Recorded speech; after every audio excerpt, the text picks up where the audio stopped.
Assalamualaikum warahmatullahi wabarakatuh. Berjumpa kembali anak-anak. Pada pertemuan yang kedua ini kita akan melanjutkan materi kita yang kemarin tentang pembahasan kerajinan limbah lunak. Tujuan pembelajaran kita hari ini yang pertama adalah dari hasil pembelajaran kita hari ini diharapkan kalian mampu mengamati teknik dasar pembuatan kerajinan dari bahan lunak berikut, juga mampu menentukan jenis karakteristik dasar dari bahan kerajinan limbah lunak. Yang kedua, kalian juga diharapkan mampu mengumpulkan informasi mengenai kerajinan yang nantinya ingin kalian buat. Anakku sekalian, ada beberapa contoh produk kerajinan limbah lunak yang saya tunjukkan di slide ini. Harapan saya kalian punya informasi tentang apa yang nantinya kalian akan buat setelah materi ini tersampaikan. Sebelumnya mari kita pahami dulu apa definisi dari produksi kerajinan. Produksi kerajinan merupakan kerajinan yang dibuat menggunakan keahlian dan keterampilan tangan kita, dan karya tersebut bisa menambah keuntungan atau nilai jual yang tinggi pada produk tersebut. Nah anak-anak, pada gambar ilustrasi ini ditunjukkan bahwa ada sebuah pot yang terbuat dari botol.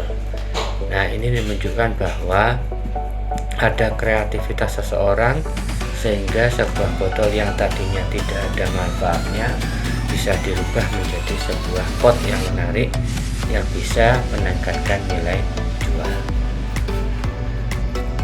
Berikutnya, sebelum pembuatan sebuah kerajinan, kalian harus memahami beberapa teknik pembuatan kerajinan. Yang pertama adalah teknik membentuk, yaitu membuat sesuatu bentuk baik dengan menggunakan pola maupun tidak. Contohnya pada proses pembentukan sebuah tembikar.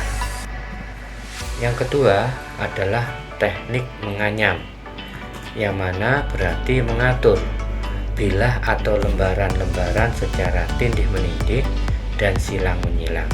Nah ini umumnya anak-anak digunakan untuk kerajinan yang menggunakan bahan serat. Contohnya adalah serat mendong dan beberapa serat yang lain. Berikutnya adalah teknik menenun, yaitu adalah proses pembuatan barang-barang tenun, bisa berupa kain dan lain sebagainya, dari persilangan dua set benang dengan cara memasukkan benang dan pakan secara melintang. Ya anak-anak, teknik menenun ini dibutuhkan keterampilan khusus ya.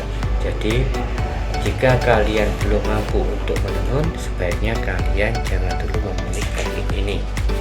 Berikutnya adalah teknik mengukir, yaitu seni yang dibuat dengan cara dipahat atau memahat kayu atau yang lainnya.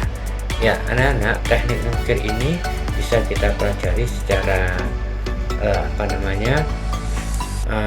lebih simpel, yaitu nanti kita akan praktekkan kemungkinan yaitu sebuah sabun yang kita akan ukir menjadi sebuah hasil karya kerajinan yang menarik. Di antara 4 teknik ini anak-anak, ada beberapa hal yang harus juga kita kuasai, yaitu bagaimana proses produksi pembuatan kerajinan bahan limbah.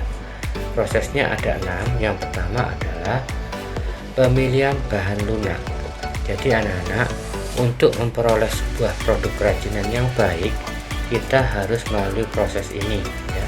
Jadi sebelum bahan kerajinan itu kita buat, kita pilih bahan-bahan yang memang terpilih atau yang baik, yang paling baik, sehingga diharapkan nanti akan menjadi produk kerajinan yang sangat menarik dan memiliki nilai jual yang tinggi. Yang kedua adalah pembersihan limbah lunak. Anak-anak, umumnya yang namanya limbah itu adalah dalam keadaan kotor. Nah, supaya produknya nanti memiliki nilai jual yang tinggi, maka sebelum kita rangkai ya, maka harus perlu proses pembersihan. Berikutnya adalah tahapan yang ketiga, yaitu pengeringan. Nah, dari kegiatan pembersihan yang umumnya menggunakan bahan air dan pembersih lainnya, maka bahan ini perlu melalui proses pengeringan. Nah, berikutnya setelah proses pengeringan, kalau bahan tersebut akan dimodifikasi dari bentuk asal ke bentuk yang sedikit berubah, bisa dilakukan melalui proses pewarnaan. Artinya apa? Bahan limbah ini bisa kita beri pewarnaan sehingga terlihat lebih menarik. Proses yang kelima itu adalah proses pengeringan pasca pewarnaan. Ya, jadi karena pewarnaan ini umumnya menggunakan tinta yang basah, maka diperlukan proses pengeringan. Nah, tahap yang paling akhir adalah tahap penghalusan bahan agar siap dipakai.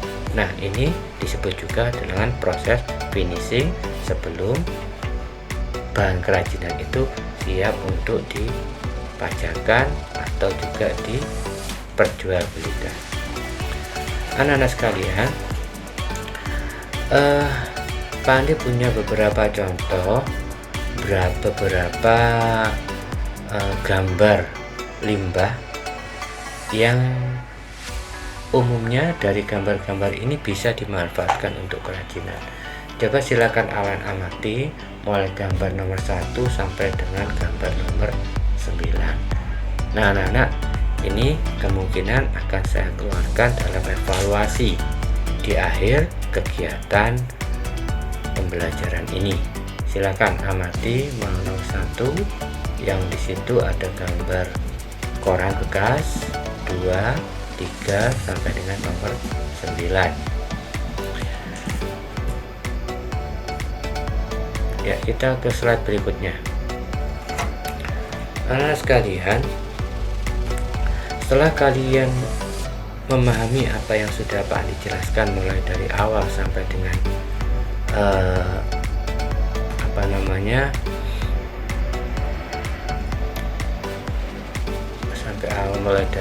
sampai dengan pengamatan ya, maka sebelum kita mulai evaluasi ada pengayaan buat kalian.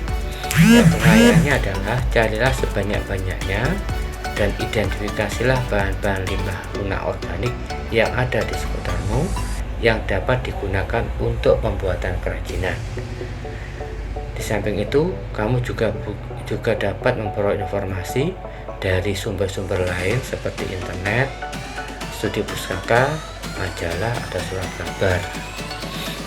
Jika kalian menemukan hal-hal baru di luar pengetahuan yang ada di buku, silahkan untuk berbagi informasi kepada teman-teman kalian. Ya, ini anak-anak supaya wawasan kalian tentang bahan limbah lunak yang bisa dibuat kerajinan semakin luas. Silahkan kalian melakukan pengayaan melalui salah satunya studi pustaka, internet, majalah, komunikasi ya, sehingga tidak hanya sumbernya dari pembelajaran pada saat ini. Anak-anak sekalian, nah ini adalah akhir dari pertemuan kita saat ini, dimana kalian silahkan kerjakan tugas ini ya, baca baik-baik, dan setelah itu hasil dari